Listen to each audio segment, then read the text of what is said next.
The NWA Film Club partners with local businesses, venues, and artists to create pop-up movie events all around the area. And this Saturday, in partnership with Arkansas Cinema Society, they're kicking off their book club series. And we've got David from NWA Film Club joining us with more details. Thanks for being here. Yeah, thanks for having me. Absolutely. Yeah, so first of all, just what is the NWA Film Club? Sure, it's something I started last year in October, and it's really taken off. Basically, I like to show underseen weird movies that you would never see in like AMC or Malco or anything like that, and just have a good time with folks in local businesses to kind of support local businesses, support local artists, because we'll have bands play before the screening sometimes, or do something artsy and fun before we show the actual movie. So, oh, cool. Yeah.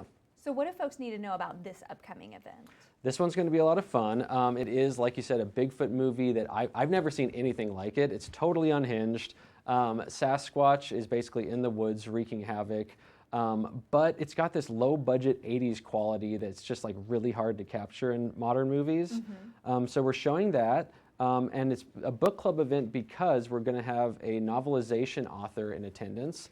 And basically, one of his jobs at this awesome company he works for is to turn these underseen movies into modern novels. Wow. Really? Mm-hmm. So has he done that with this movie yet, or is it maybe something he'll do in the future? He has, and he's going to do a reading and an excerpt from that book. How cool. Oh, interesting. I have to say, I was kind of cutting together this video earlier. You're right. Unhinged, 80s feel. I had to trim around all the gore in it, and it wasn't gore that maybe looks realistic in terms of today's standards, but man, what a wild ride just watching the trailer was. Absolutely. Yeah. So do you have more of these events coming up in the future? You said you started it a year ago. Yeah. Generally, we shoot for 1 or 2 a month, and we're sprinkling in more just social events where we can meet and have a drink or a non-alcoholic drink, like Bo would provide. Of course, yes. And really just hang out and chat movies or chat about whatever. It's really just a social club where people can gather, but 1 screening a month minimum. Sure. So, yeah. And how did the partnership with the Arkansas Cinema Society come about? Because I know you're kind of doing this in tandem with them.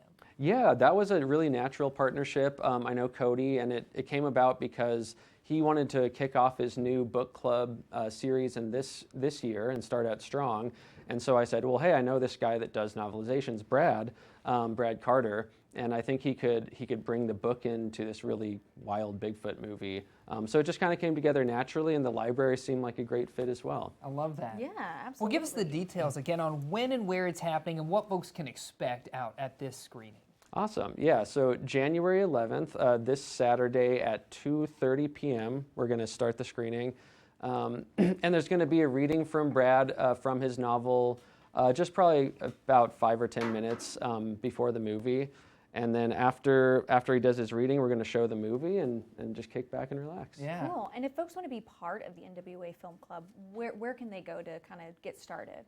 You can go to nwafilm.club, that's our website, Okay. and from there you can navigate to the Instagram page, which is where we're most active, or the Discord is getting more and more members. We've got about 150 folks on there that just chat about movies. Cool. Yeah, so that's a little more intimate of a setting, but either of those. How do you get to be a fly on the wall where you're picking out the movies that you're going to show? Because, man, this one's a lot of fun. So honestly, I kind of stumbled into a literal list that I pick from through the American Genre Film Archive, and they're an awesome organization that preserves and then restores these underseen classics. So I'd say that's where I get about 90% of my movies sourced from. It's interesting that you say restores because as I was watching again that trailer, I mean it looked pretty legit. Yeah. And I know it wasn't like it was made yesterday. So. Can you speak a little more on that? All of the films you're showing have been kind of restored or remastered in some way? Sure, yeah. There's a huge boutique Blu-ray movement right now where there's a handful of smaller restoration companies that'll find these original cuts of these older movies, restore them to their full glory so they're not scratchy or fuzzy or there's no segments missing. Sure. And then release them on these beautiful Blu-rays that have all these extra features and interviews with the director and things like that. Yeah. So that's how I met Brad. Was he works for one of these companies. Okay. And he's a jack of all trades, but one of the things he does is write the books. Yeah. Bringing it full circle. Yeah, I love that. You got to absolutely. check them out. Yeah. January 11th sounds like a great event. Thanks, David.